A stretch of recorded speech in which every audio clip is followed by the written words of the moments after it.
أعوذ بالله من الشيطان الرجيم. بسم الله الرحمن الرحيم. وبه نستعين وهو خير المعين. ثم الصلاة والسلام على أشرف الأنبياء والمرسلين وعلى آله الطيبين الطاهرين المعصومين المنتجبين المنتخبين، واللعنة على أعدائهم ملعونين من يوم عداوتهم إلى يوم الدين. أما بعد، فقد قال الله تبارك وتعالى في قرآن المجيد وفرقان الحميد: أعوذ بالله من الشيطان الرجيم. بسم الله الرحمن الرحيم. بأيديكم المفتون إن ربك هو أعلم بمن ضل عن سبيله وهو أعلم بالمهتدين. فلا تطع المكذبين ودوا لو تدهنوا فيدهنون ولا تطع كل حلاف مهين هماز مشاء بنميم مناع للخير معتد أثيم عتل بعد ذلك زنيم أن كان ذا مال وبنين إذا تتلى عليه آياتنا قال أساطير الأولين. صدق الله مولانا العلي العظيم. صلاة بلند واسع. اللهم صل على محمد وآل محمد. محترم و مکرم سامعین کرام قدر، السلام علیکم ورحمۃ اللہ وبرکاتہ. آپ کی خدمت میں خداوند متعال کی نازل کتاب قرآن مجید کہ جو بے مثل و بے مثال کتاب ہے رحمان اللہ کی، اسی کتاب میں سے سورہ القلم کی چند آیات آپ کے سامنے تلاوت کرنے کا شرف حاصل کیا ہے، جس میں رحمان اللہ یہ ارشاد فرما رہا ہے کہ تم میں کون مجنون تھا، بے شک تمہارا رب خوب جانتا ہے جو اس کی راہ میں بہکے، اور وہ خوب جانتا ہے جو راہ پر ہے. فرمایا تو جھٹلانے والوں کی بات نہ سننا، وہ تو اس آرزو میں ہے کہ کس طرح تم نرمی کرو تو وہ بھی نرم پڑ جائیں، اور ہر ایسے کی بات نہ سننا جو بڑا قسمیں کھانے والا، ذلیل، بہت تانے دینے والا، بہت ادھر کی ادھر لگاتا پھرنے والا، بھلائی سے بڑا روکنے والا، حد سے بڑھانے والا، گنہگار، درشت خو، اس سب پر ترنا یہ کہ اس کی اصل میں خطا اس پر کہ کچھ مال اور بیٹے رکھتا ہے. جب اس پر ہماری آیتیں پڑھی جاتی ہیں تو کہتا ہے کہ یہ تو قرآن مجید میں قصے اور کہانیاں ہیں، یہ تو پچھلے لوگوں کی باتیں ہیں، اس سے ہمارا سروکار کیا. قرآن مجید کی ان آیات کے ترجمے سے بخوبی واضح ہو گیا ہوگا کہ آج کا میرا موضوع عموماً اخلاقی کتب میں نمیمہ کے نام سے یاد کیا جاتا ہے، اور اپنی محافل میں یا اردو میں اسے چغل خوری کے نام سے یاد کیا جاتا ہے. تعریف کیا ہے آخر اس کی؟ چغل خوری کہتے کسے ہیں؟ علماء اخلاق نے اس کی جو تعریف کیا ہے، انہوں نے فرمایا کہ چغل خوری کا معنی یہ ہے کہ دو دوستوں کے درمیان کے جو روابط ہیں ان کو خراب کرنے کا نام چغل خوری ہے، اور انسان اس نیت سے یہ کام کرے، نمیمہ یا چغل خوری کرے، کہ جس سے اس کا مقصد یہ ہو کہ اس شخص کی عزت تار تار ہو جائے، اس شخص کو دنیا میں رسوا اور ذلیل کروں اور اس شخص کی کہ جس کے ذہن میں جس کے اندر اس کا مقام ہے اس مقام کو میں برباد کروں۔ قرآن مجید میں آپ کے سامنے سورہ قلم کی جو آیات میں نے تلاوت فرمائی ہے اس میں بالکل واضح لفظ نمیمہ استعمال ہوا ہے کہ جس کا معنی چغل خوری ہے، اور اسی طرح قرآن مجید کی سورہ ہمزہ اللمزہ جو ہے اس کے متعلق بھی یہ کہا جاتا ہے کہ یہ بھی اسی مقصد کے لیے نازل ہوئی تھی۔ اور بعض اخلاقی علماء نے یہ بھی فرمایا ہے کہ سورہ بقرہ اور سورہ شورى میں جو منافقین کی علامات لکھی گئی ہیں، جو منافقین کی علامات بتائی گئی ہیں، وہ بھی اس چغل خور پر مکمل طور پر فٹ آتی ہے۔ آخر چغل خوری کے آثار اور نتائج کیا ہیں، نقصانات کیا ہیں، کیا پریشانیاں لاحق ہوتی ہیں، کیوں علماء اخلاق نے اس کام سے روکا ہے، منع کیا ہے، متوجہ کیا ہے کہ اس کام سے بچو، اپنے آپ کو بچاؤ، دوسروں کو بچاؤ، آخر وجہ کیا ہے؟ ابن عباس سے روایت ہے کہ عذاب قبر کا تیسرا حصہ چغل خوری کی وجہ سے ہے۔ انسان اگر عذاب قبر کو 4 حصوں میں بانٹے تو جو تیسرا حصہ ہوگا عذاب قبر کا وہ انسان کو فقط اور فقط چغل خوری کی وجہ سے عذاب ملے گا۔ جنت سے محروم ہونا یہ بھی چغل خور کے لیے ہے۔ امام باقر علیہ السلام سے روایت ہے،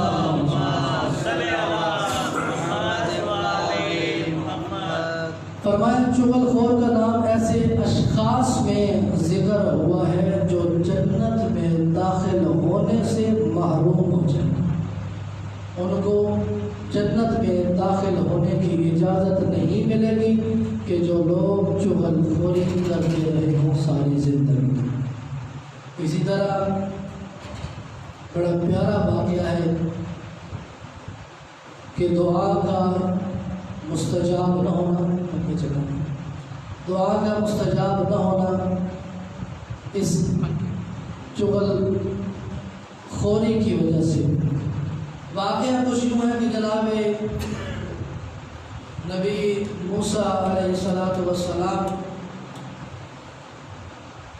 اللہ کی بارگاہ میں تشریف لے گئے، توجہ چاہوں گا، اور کہا کہ اے پروردگار ہم دعائیں مانگ رہے ہیں لیکن باران رحمت کا نزول نہیں ہو رہا، بارش نہیں ہو رہی، ہماری لگتا ہے دعا قبول نہیں ہو رہی،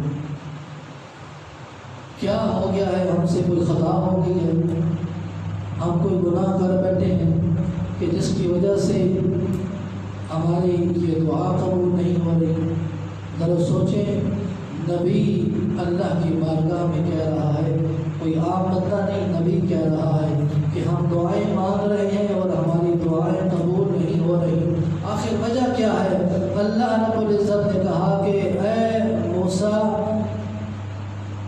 تمہاری دعا اس لیے قبول نہیں ہو رہی کہ تمہارے درمیان ایک چغل خور ہے کہ جس کی وجہ سے تمہاری دعا قبول نہیں ہو رہی، جب تک وہ تمہارے درمیان رہے گا تمہاری دعا کبھی قبول نہیں ہوگی۔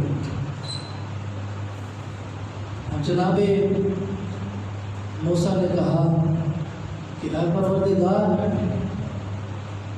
ہمیں بتلا دے وہ بندہ کون ہے کہ جو چغل خوری کر رہا ہے، تاکہ اسے نکال باہر کرے اور ہماری دعا قبول ہو جائے، جو رکاوٹیں بنی ہوئی ہیں دعا قبول نہ ہونے کی وہ ختم ہو جائیں۔ رحمان اللہ نے کہا کہ اے موسیٰ میں خود چغل خوری سے منع کر رہا ہوں اور میں اب اس کی چغلی کروں؟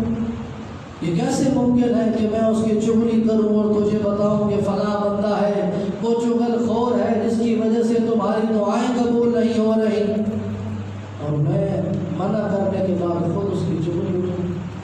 یہ ممکن نہیں ہے۔ لہذا چغلخوری کوئی عام گناہ نہیں، یہ غیبت جھوٹ سے بڑھ کر گناہ ہے۔ کسی کو ذلیل کرنا، ذلیل تو دور کی بات ہے، ایک مومن کی توہین کرنا، روایات میں جملے ہیں کہ کعبے کو گرانے کے مترادف ہے، کعبے کو گرانے کے برابر ہے اگر کسی مومن کی توہین کی جائے۔ تو کسی کی چغلی کرنا فقط اس مقصد کے لیے کہ میں اسے دنیا کے سامنے ذلیل و رسوا کروں، تو سوچیں کہ جو ایک مومن کی توہین کرنے پر کعبے کے گرانے کا گناہ ہے، اگر وہ ذلیل کرے تو اسے کتنا سخت گناہ ملے گا۔ فقط اتنا نہیں، روایات میں نقل ہوا ہے کہ چغلخور، جھوٹ اور حسد، ان دو گندگیوں، ان دو نجاستوں کے مجموعے سے سرشار ہوتا ہے، اور سرشار ہونے کے بعد وہ یہ گناہ کرنے پر تلا رہتا ہے۔ اسی طرح ایک اور روایت مولا کائنات علی بن ابی طالب علیہ السلام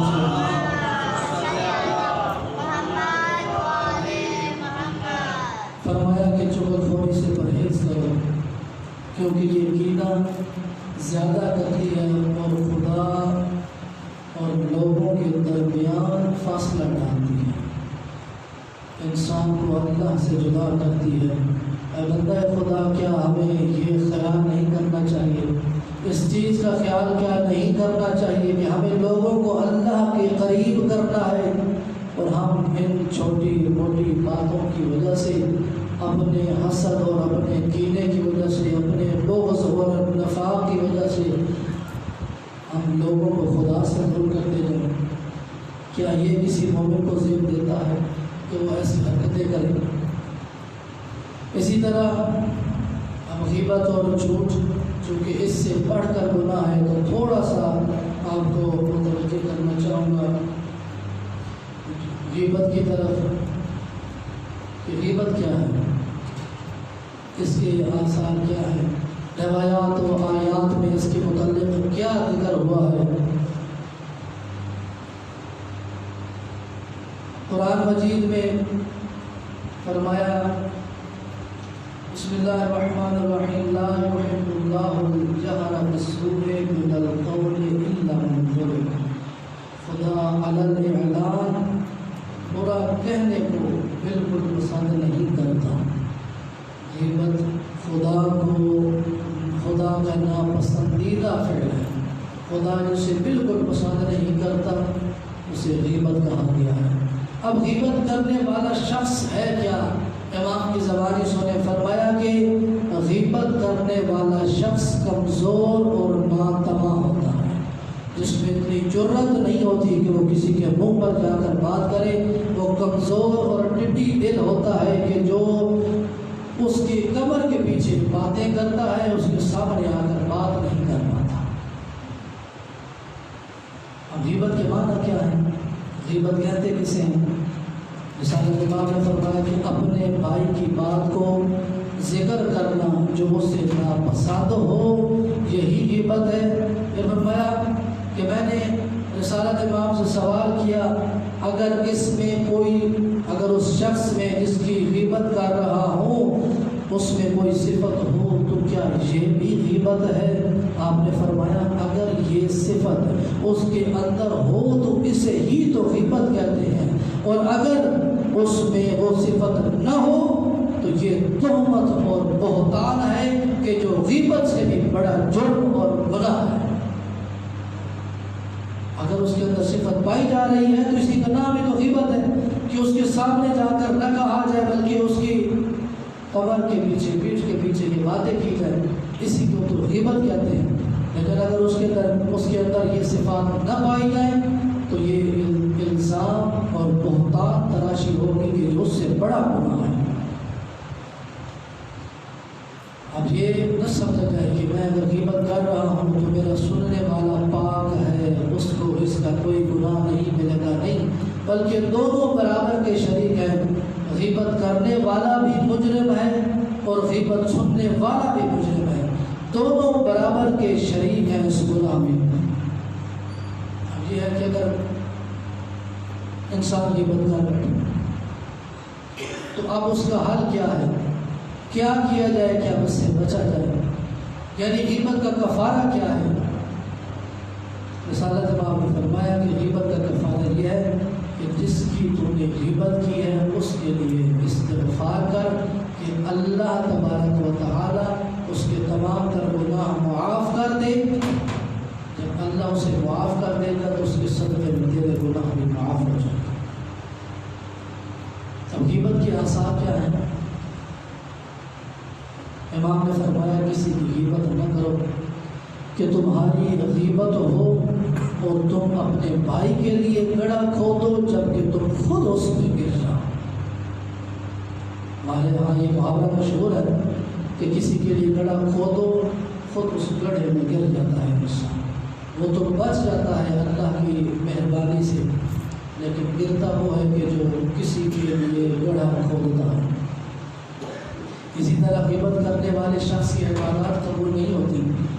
فرمایا اگر کوئی شخص کسی مسلمان مرد یا عورت کی غیبت کرے گا تو خدا بند متعال توجہ کیجیے گا 40 دن تک اس کی نماز اور روزہ قبول نہیں کرتا، یہاں تک کہ جس کی غیبت کی ہے وہ اسے بخش دے۔ انسان 40 دن عبادتیں کرتا رہے، روزے رکھتا رہے، اب کیا وہ قبول ہوں گے جب وہ غیبت کر چکا ہے؟ میں نہیں یہ کہہ رہا، یہ امام صادق علیہ السلام سے روایت ہے۔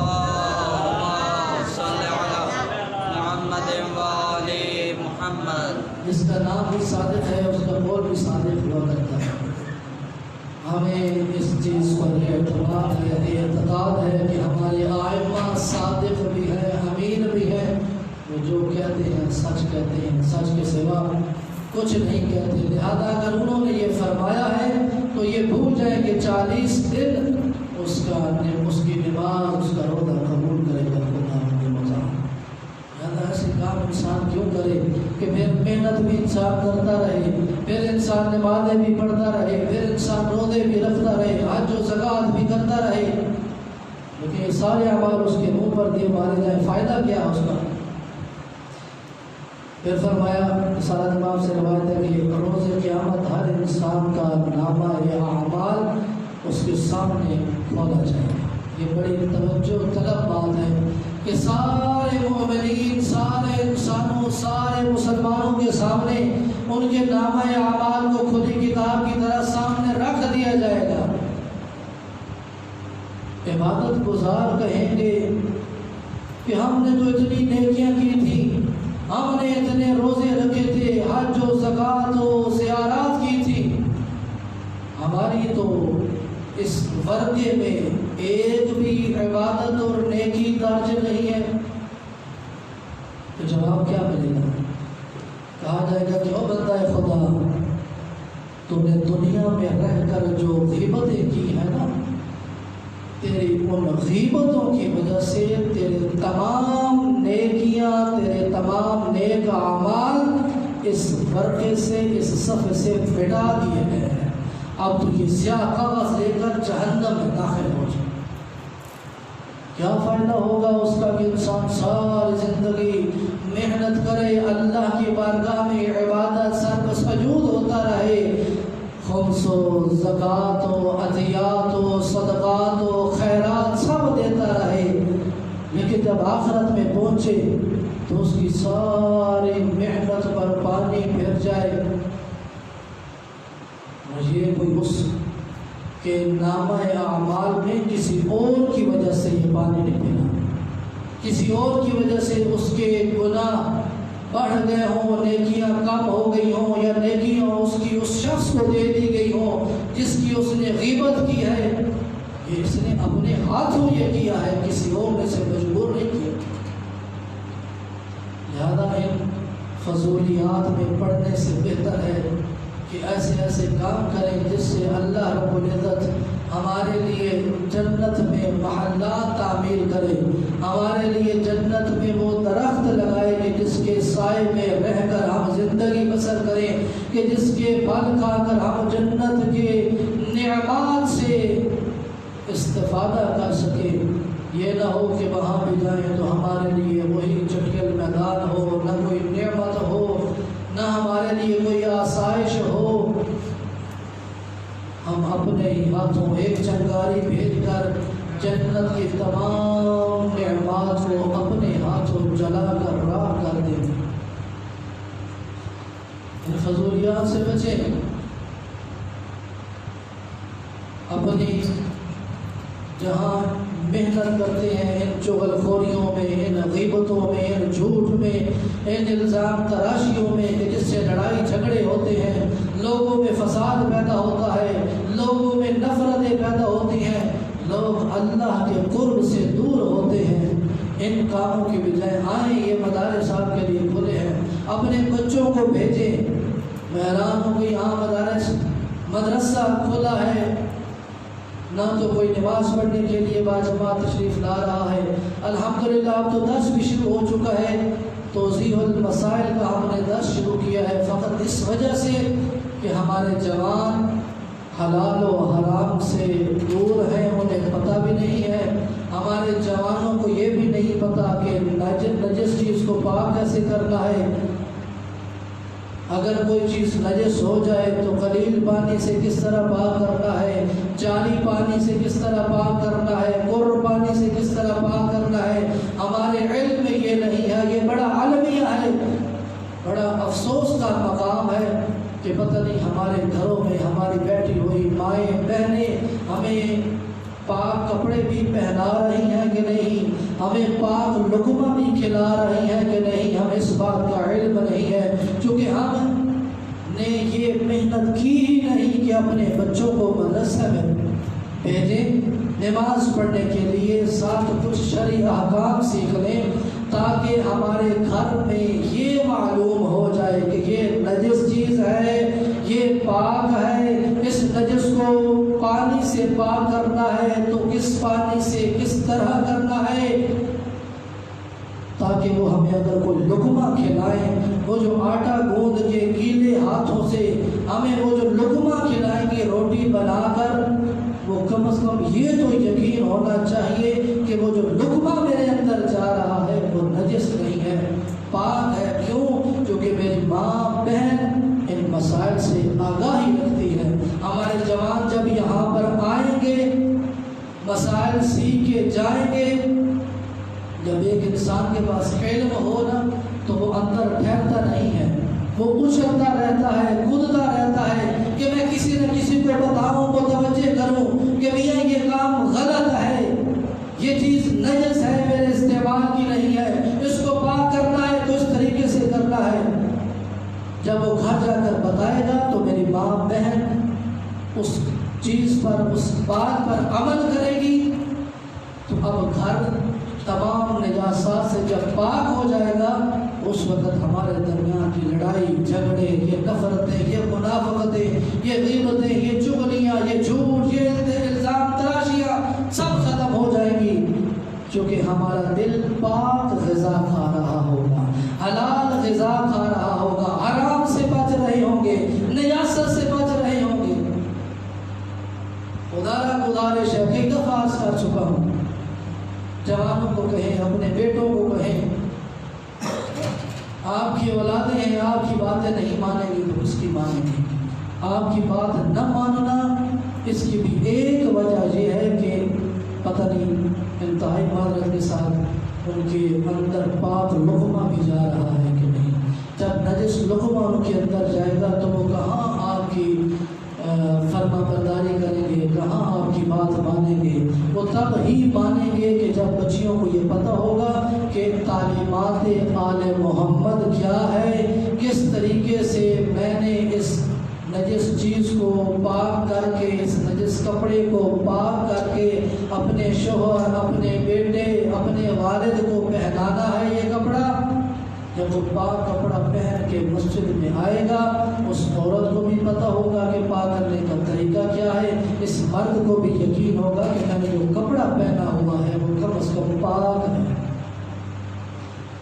لہذا کوشش کریں، اپنے بیٹوں اپنے جوانوں کو کہیں کہ مسجد کا رخ کریں، یہ مساجد اللہ کا گھر ہے، کوئی نقصان نہیں دے گی، چند بیٹ کی زحمت ہے، پھر دنیا میں رہیں گے تو نجاست سے بھی بچے رہیں گے، حرام سے بھی بچے رہیں گے، اور اپنی ساری زندگی اللہ کی تعلیمات پر عمل کرتے ہوئے گزار دیں گے۔ اس کا بہت فائدہ ہے، آنے والی نسلیں سنور جائیں گی۔ کبھی غور تو کریں، توجہ تو کریں گے، جب یہ بچے پڑھ جائیں گے، یہ بچے جب تعلیمات آل محمد سیکھ جائیں گے تو ہماری آنے والی کئی نسلوں کو یہ سنوار لیں گے، ہمارے آنے والے کئی بچوں کو یہ سکھا دیں گے، ہمارے آنے والی کئی مستورات ماؤں بہنوں کو یہ سکھا دیں گے۔ فقط اگر ایک بچہ مدرسہ میں آ کر، یا آپ کہیں گے کہ مدرسہ کی رٹ لگائی ہوئی ہے، کیا کسی اور جگہ نہیں پڑھا جا سکتا؟ پڑھا جا سکتا ہے، لیکن کیا ہر کتاب کو سمجھنے کی ہر بندے کے اندر صلاحیت موجود ہوتی ہے؟ ہر کتاب کے ہر مسئلے کو، توضیح المسائل اردو میں لکھی ہوئی ہے، اس کے مسائل کو سمجھنے میں بھی وقت چاہیے، اس کتاب کے مسائل کو سمجھنے کے لیے بھی تھوڑا سا علم چاہیے، پھر جا کر انسان ان مسائل کو سمجھ سکتا ہے۔ لہذا گزارش ہے کہ مدارس کا رخ کرے، مساجد کا رخ کرے، علماء کرام کی طرف رجوع کرے، مسائل شرعیہ دریافت کریں، اپنی زندگی کو جنت نظیر بنائیں، تعلیمات آل محمد پر چلنے کی لیے دو کرے، محنت کرے، کوشش کرے۔ آپ تو اپنی زندگیاں گزار چکے ہیں، جس حالت میں بھی گزر گئی، لیکن کم از کم اپنی اولاد کے لیے تو وہ کر جائیں کہ آپ کے جانے کے بعد وہ آپ کو دعا بھی دیں اور آپ کے لیے صدقہ جاریہ بھی بن جائیں۔ ایک واقعہ آپ کی خدمت میں عرض کروں، توجہ چاہوں گا۔ ایک شخص اس دنیا سے رخصت ہو گیا، اس کی زوجہ نے اپنے بچوں کو پکڑ کر لے گئی ایک قاری کے پاس، مولانا کے پاس، کہا کہ انہیں قرآن کی تعلیم دیں۔ واقعہ ممکن ہے آپ کی سماعتوں کے سے گزرا ہو، یہاں اس لیے عرض کر رہا ہوں کہ یہ بچوں کو اگر ایک لفظ پڑھایا جائے تو اس کا فائدہ کیا ہوتا ہے۔ اب وہ ماں لے کر گئی اس قاری کے پاس اور کہا کہ اسے ان بچوں کو قرآن کی تعلیم دیں۔ اب بچوں نے جب قاری صاحب کے سامنے آئے، قاری صاحب نے پڑھایا، پڑھو بسم اللہ الرحمن الرحیم۔ اب وہ چھوٹے بچے اپنی توتلی زبان میں اللہ کو رحمان اور رحیم کہہ رہے تھے۔ اب ان کا والد، روایات کے جملے ہیں، اب ان کا والد عذاب میں گرفتار تھا۔ اللہ نے کہا کہ میری غیرت کو یہ گوارا نہیں کہ جس کے بچے مجھے رحمان اور رحیم کہہ رہے ہوں، میں ان کے والد کو عذاب میں گرفتار رکھوں۔ توجہ ہے، جس رحمان اللہ نے فقط بسم اللہ الرحمن الرحیم پر ان کے والد کو عذاب سے چھٹکارا دے دیا ہو، تو اگر آپ کے بچے تعلیمات آل محمد سیکھ جائیں تو بتائیں آپ کا نامہ اعمال مرنے کے بعد بھی کھلا رہے گا، اور جب تک یہ بچہ تعلیمات آل محمد سیکھتا اور سکھاتا رہے گا، آپ کے نامہ اعمال میں نیکیاں درج ہوتی ہیں۔ خداوند متعال سے دعا ہے کہ اللہ رب العزت ہمیں توفیق دے کہ ہم ان تمام چیزوں کا خیال رکھ سکیں کہ جو اللہ رب العزت نے نبی مکرم صلی اللہ علیہ وآلہ وسلم کے ذریعے ہم تک پہنچائی اور آئمہ علیہ السلام نے اس کی حفاظت فرمائی۔ میں عرض کر رہا تھا غیبت کے متعلق، امام صادق علیہ السلام سے روایت ہے،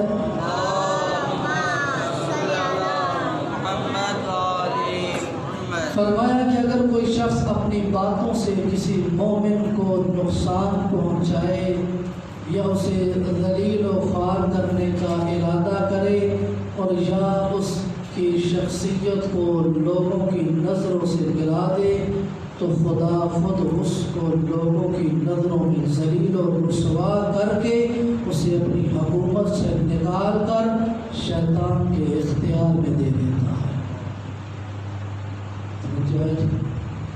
فقط اور فقط انسان اگر غیبت کرے تو اللہ اسے اپنی حکومت سے ذلیل و رسوا کر کے نکال دیتا ہے۔ اب جس شخص کو اللہ ذلیل و رسوا کر کے اپنی بارگاہ سے اپنی حکومت سے نکال دے تو کس کی جرأت ہے کہ پھر اسے اپنی حکومت میں واپس لے کے آئے؟ پھر اس کے لیے دنیا بھی تباہ ہے، آخرت بھی تباہ ہے، نہ عزت دنیا میں نہ عذاب الہی سے بچنا آخرت میں ممکن ہوگا۔ ایک واقعہ کے دو آدمی جناب حضرت سلیمان فاسی کو نبی مکرم صلی اللہ علیہ وآلہ وسلم کے پاس بھیجا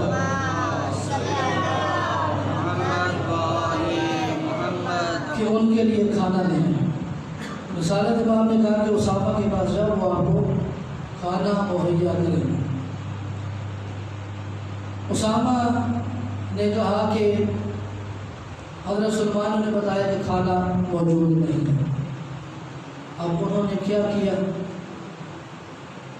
یہاں پر آ کر غیبت کی، کہا کہ اسامہ نے کنجوسی کی ہے جبکہ اس کے پاس کھانا تھا۔ یہ کنجوسی کا لفظ سننا تھا۔ رسالت امام نے کہا کہ آج لگتا ہے تم لوگوں نے گوشت کھایا جس کے آثار تمہارے لبوں پر نمایاں ہیں۔ جب انہوں نے انکار کیا تو جناب جبرائیل امین نازل ہوئے اور اس آیت کی تلاوت فرمائی، بسم اللہ الرحمن الرحیم ولا یغتب بعضکم بعضا ایجب احدکم ان یأکل لحم اخیہ میتا فکرہتموہ، اور ایک دوسرے کی غیبت نہ کرو۔ کیوں کہ تم میں سے کوئی بھی اپنے مرے ہوئے بھائی کا گوشت کھائے گا، تم میں کوئی بھی ایسا پسند نہیں کرتا کہ اپنے مرے ہوئے بھائی کا گوشت کھائے۔ غیبت کرنا ایسا ہی ہے جیسے اپنے ہی بھائی کا گوشت کھانا۔ لہذا دعا ہے خداوند متعال سے کہ ہمیں ان برائیوں سے بچائے رکھے اور تعلیمات آل محمد پر چلنے کی توفیق عطا فرمائے۔ دعا ہے رب العزت سے کہ ہمیں اللہ رب العزت کے بتائے ہوئے تمام احکامات پر صحیح طریقے سے صحیح معنوں میں عمل کرنے اور دوسرے دوستوں مومنین ان تمام تک پہنچانے اور ان کو عمل کرنے کی تبلیغ کرنے کی توفیق عطا فرمائے۔ میں امید کرتا ہوں کہ جو گزارشات آپ کی خدمت میں عرض کی ہیں کوشش کریں گے آپ حضرات مومنین کہ ان پر عمل کریں گے، اپنے بچوں کو بالخصوص بچوں کو جو جوان ہیں مسجد میں بھیجیں۔ مغرب کے فوراً بعد عشاء سے پہلے درس کا سلسلہ شروع کیا ہوا ہے توضیح المسائل کا، جس میں مختصراً اتنا کوئی لمبا چوڑا درس نہیں ہے، نہ ہی اتنی لمبی تفصیل ہے، نہ ہی اتنا وقت دیں گے۔ مختصراً بچوں کو فقط اور فقط جوانوں کو وہ مسائل بتا رہے ہیں کہ جو ضروری ہیں، روزمرہ استعمال ہونے والے ہیں، تاکہ آپ کا مدرہ والا میں کوئی ایسا شخص باقی نہ رہ جائے کہ جسے وضو کرنے کا طریقہ نہ پتہ ہو، جسے غسل جنابت کا طریقہ پتہ نہ ہو، جسے حرام و حلال کا پتہ نہ ہو، جسے یہ نہ پتہ ہو کہ اگر مجھ پر غسل واجب ہو جائے تو کون سی چیزیں میرے اوپر حرام ہو جاتی ہیں، کون سی چیزیں میرے اوپر مکروہ ہو جاتی ہیں، اور اس طرح سے اس مکروہ سے بچنے کا طریقہ کیا ہے۔ اسی طرح پانی کے متعلق عرض کیا کہ کسی چیز کو پاک کرنا ہے تو کس پانی سے کتنی دفعہ پاک کرنا ہے، کون سا پانی اس قابل ہے کہ جس کے ذریعے ہم اس چیز کو پاک کر سکتے ہیں. یہ تمام چیزیں، یہ تمام باتیں، یہ تمام ذکر و اذکار آئمہ علیہ السلام کی تعلیمات کے ذریعے ہم آپ کی خدمت میں پیش کر رہے ہیں، اور یہ ہمارا وظیفہ ہے، پیش کرتے رہیں گے. بس آپ سے التماس ہے کہ تھوڑی سی زحمت آپ نے کرنی ہے کہ اپنے جوانوں کو، اپنے بچوں کو مسجد میں نماز کے ٹائم میں فقط بھیج دیں. آج کے ایام میں تمام کے تمام بچے فارغ ہیں، گھروں میں کوئی ان کا کام نہیں، نہ سکول، نہ کالج، نہ یونیورسٹی، کچھ بھی نہیں کھلی. لہٰذا گھروں میں فارغ بیٹھنے سے بہتر ہے کہ 10 سے 15 منٹ ہمارے پاس آ جائیں. مومن کی زیارت بھی ہو جائے گی، ثواب بھی ملے گا، اور چند کلمات ہماری طرف سے سن لیں گے، خود اپنے لیے بھی فائدہ ہو جائے گا، اپنی آنے والی نسلوں کے لیے بھی فائدہ ہو جائے گا. وما علینا الا البلاغ. والسلام علیکم ورحمۃ اللہ وبرکاتہ.